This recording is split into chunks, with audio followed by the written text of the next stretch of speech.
Hey, what's up guys? This is Rez, and this is another episode of Rez Talks About Parkour. The title of today's episode is The Best Lift for Parkour Part 2. And the reason we're making a Part 2 is because this is a highly debated topic. I got lots of comments and arguments about my views on this topic. So I'm just going to take a moment now to address some of the comments I got, and hopefully at the end of this you guys will understand what I'm talking about a little bit more.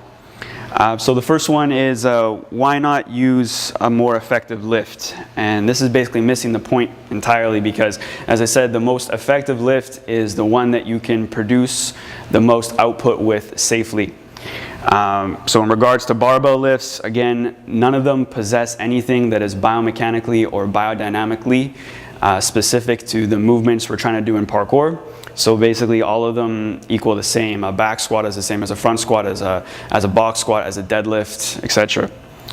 The next comment was about partial lifts. Why wouldn't I just do like a really heavy partial lift then? And I think most of you are familiar with the concept that a 2 times body weight deadlift pretty much equals 1.5 times body weight squat. That might not be 100% accurate, but you get the idea. A deadlift is like a partial squat, so it doesn't equal the same as doing a full range of motion squat.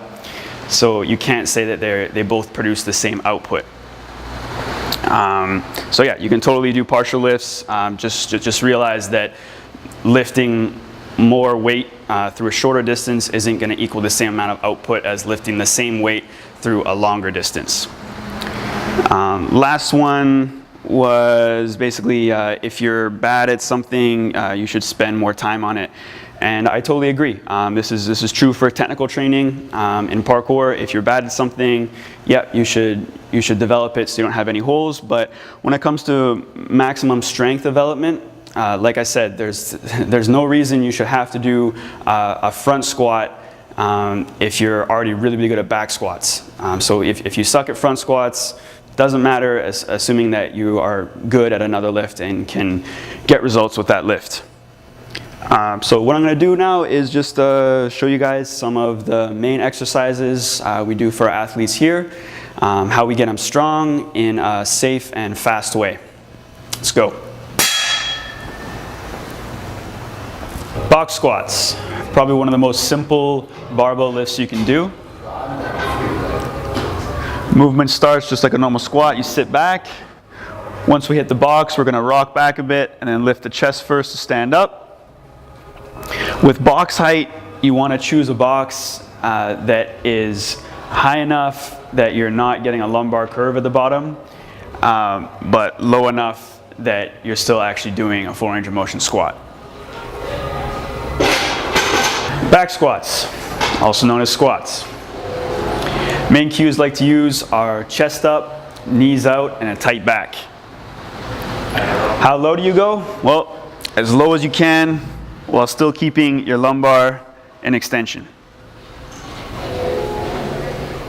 The deadlift. Basic cues I like to use: scrape the shins and push your hips into the bar. Do not pull the bar to you. Push your hips to the bar.